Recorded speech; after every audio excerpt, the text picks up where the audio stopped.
નમસ્કાર મિત્રો, શું તમારા પગમાં પણ હંમેશા ઝણઝણાહટી રહે છે? અથવા તો રાત્રે તમારા પગ એકદમ ઠંડા થવા લાગે છે? સૂતેલા હોવ ત્યારે તમને એવું લાગે છે કે જાણે કોકે સોય કુચાડી હોય, અથવા તો સ્નાયુ એકદમ ખેંચાવા લાગે છે? તો મિત્રો, આ કોઈ સામાન્ય બાબત નથી. તો તમારે સમજી લેવું જોઈએ કે આ એક એવો સંકેત છે જે તમારા પગમાં લોહીનું ભ્રમણ એકદમ ધીમું પાડી દે છે, તમારી નસોને એકદમ સુકાવી નાખે છે. પરંતુ મિત્રો, તમારે ગભરાવાની કોઈ જ જરૂર નથી, કારણ કે જો આ વિડીયો તમારા સુધી પહોંચી ગયો છે તો એમાં તમને 100% ફાયદો થવાનો છે. આજે હું તમને એક એવા અદ્ભુત નુસ્ખા વિશે વાત કરવાની છું જે સૂતા પહેલા તમે ફક્ત 1 કપ પીશો તો પણ તમારા શરીરમાં લોહીનું પરિભ્રમણ એકદમ ઝડપથી વધવા લાગશે. તમારા પગની અંદર જે શૂન્યતા આવી ગઈ છે, જે દુખાવો છે, જે ઝણઝણાહટી છે, એ બધું જ દૂર થઈ જશે અને તમારા પગમાં ફરીથી એક નવી શક્તિ આવવા લાગશે. મિત્રો, આ નુસ્ખો કોઈ ચમત્કારથી ઓછો નથી, કારણ કે ભગવાને આપણને ખૂબ જ સુંદર ભેટ આપી છે. એ ભેટ છે પ્રકૃતિની. પ્રકૃતિ પાસેથી આપણે ઘણા બધા દેશી ઔષધિઓ લઈ શકીએ છીએ. એટલા માટે મિત્રો, ખાસ કરીને વિડીયોને છેલ્લે સુધી જોજો અને ઉપયોગી લાગે તો મને કોમેન્ટ સેક્શનમાં મેસેજ જરૂર કરજો. અમે તમારા સારી એવી કોમેન્ટની રાહ જોશું, જેથી કરીને અમને આવા નવા નવા વિડીયો બનાવવાની પ્રેરણા મળતી રહે. મિત્રો, તમારી નસોમાં રક્ત છે, લોહી છે, એ ઓછું પહોંચતું હોય અથવા તો એમાં શક્તિ ઘટી ગઈ હોય તો મિત્રો, આજનો વિડીયો ખાસ તમારા માટે જ છે.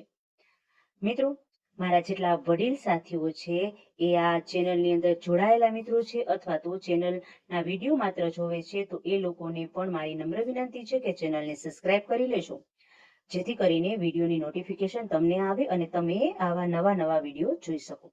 જો તમારા પગમાં ઝણઝણાહટી આવે છે, પગ શૂન્ય પડી જાય છે, તો મિત્રો, આપણા હૃદયથી સૌથી દૂર જો વસ્તુ હોય તો એ છે આપણી પમ્પિંગની ક્ષમતા. આપણા પમ્પિંગની ક્ષમતા એકદમ નબળી પડવા લાગે છે, નસો એકદમ સાંકડી થવા લાગે છે. એના કારણે શું થાય છે તો કે પગમાં જે લોહીનું સંચાર થવું જોઈએ એ ઓછું થઈ જાય છે. એના કારણે તમારા પગ થોડાક ઠંડા થઈ જાય છે.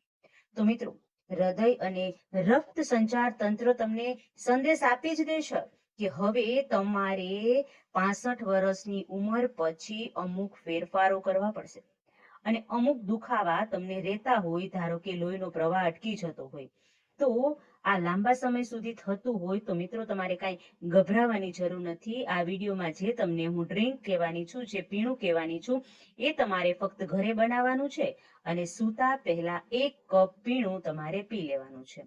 અને તમે જોશો મિત્રો કે થોડા જ દિવસોમાં તમારા પગમાં લોહીનો પ્રવાહ વધી જશે.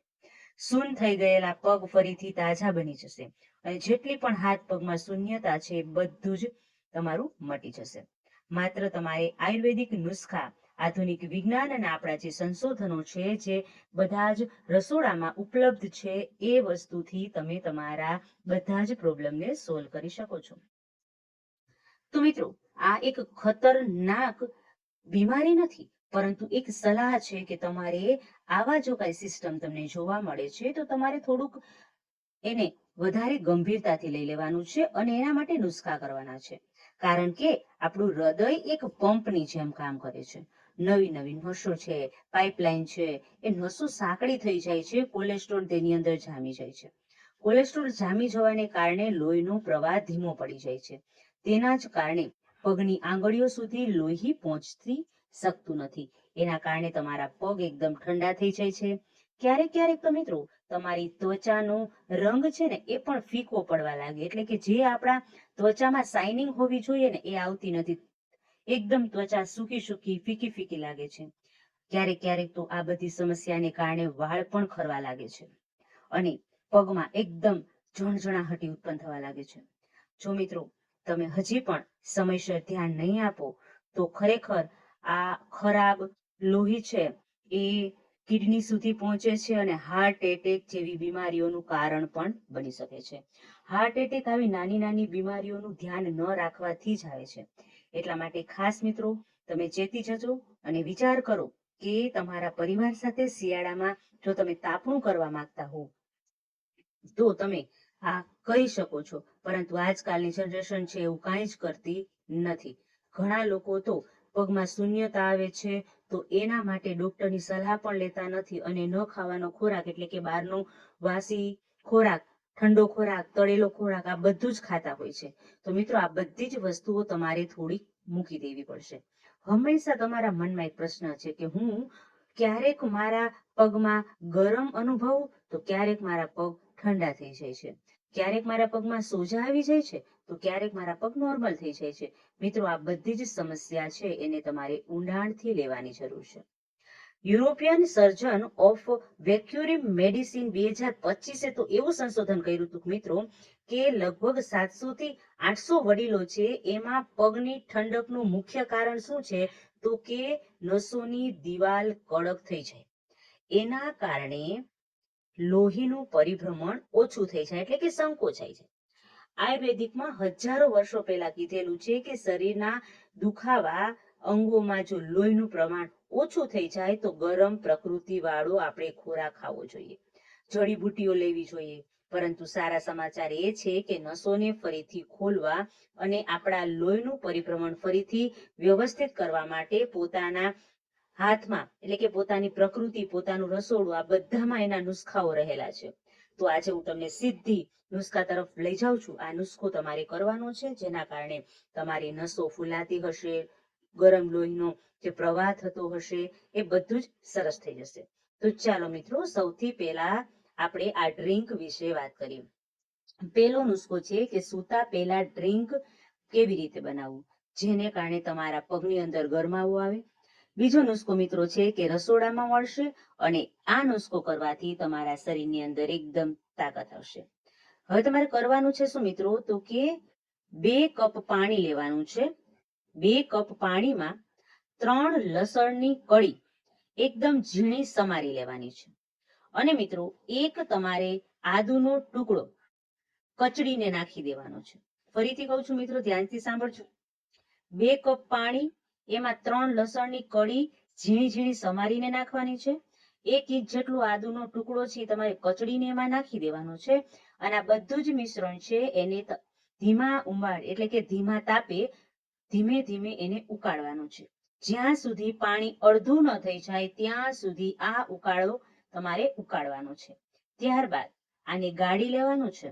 ગાળી લીધા બાદ 1 ચમચી મધ મેળવી નાખવાનું છે એટલે કે 1 ચમચી મધ તેમાં નાખી દેવાનું છે અને તમે જ્યારે સુવા જાઓ છો એના 1 કલાક પહેલા એને ગરમ ગરમ પી લેવાનું છે.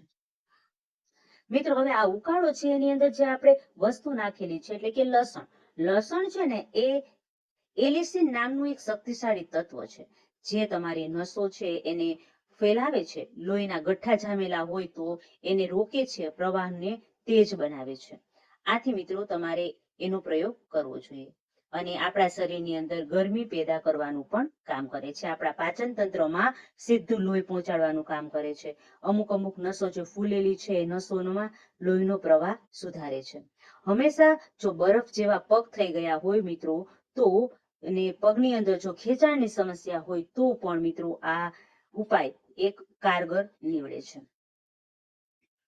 તો મિત્રો તમે જોયું કે આ ઉકાળો છે એ તમારે ગરમ ગરમ પી લેવાનો છે અને જો કોઈ તમે દવા લેતા હોય, કોઈ મેડિસિન લેતા હોય તો મિત્રો તમારે ખાસ કરીને ડોક્ટરની સલાહ લેવી પણ જરૂરી છે. જો તમે કોઈ પાતળું કરવાની દવા લેવો છો અથવા તો તમને પિત્તની સમસ્યા છે અથવા તો બીજી કોઈ અસહ્ય રોગ છે જે તમારી દવા કન્ટિન્યુ ચાલુ જ રહેતી હોય તો એના માટે ખાસ કરીને તમે પહેલા ડોક્ટરની સલાહ લેજો અને પછી તમે આ નુસ્ખો ઘરે અજમાવજો. મિત્રો બીજો નુસ્ખો છે જેને આપણે મસાલાના રાજા કહીએ છીએ, સ્વાદમાં સર્વશ્રેષ્ઠ. એ નુસ્ખો કેવી રીતે કરવાનો છે સાંભળજો મિત્રો. 1 ગ્લાસ ગરમ દૂધ, એમાં અડધી ચમચી તજનો પાવડર, 2 લીલી એલાયચી નાખી દેવાનું છે. પછી 2 થી 3 મિનિટ એને ઉકાળી લેવાનું છે અને પછી ગાળી લેવાનું છે. આને પણ તમારે રાત્રે સૂતાના અડધા કલાક પહેલા ગરમ ગરમ પી લેવાનું છે. આ ઉકાળો પીવાથી પણ તમારા શરીરની અંદર લોહીનો પ્રવાહ વધે છે, તમારું શરીરનું તાપમાન છે એ પણ સારું રહે છે, ખાસ કરીને ગરમી પેદા થાય છે અને શરીરની અંદર નસે નસ સુધી આ પહોંચાડવાનું કામ કરે છે. અને મિત્રો, તમારા શરીરની અંદર જે કાંઈ દુખાવા છે એ દૂધના લીધે મટી શકે છે. તો મિત્રો, આ 2 નુસ્ખા મેં તમને જણાવ્યા.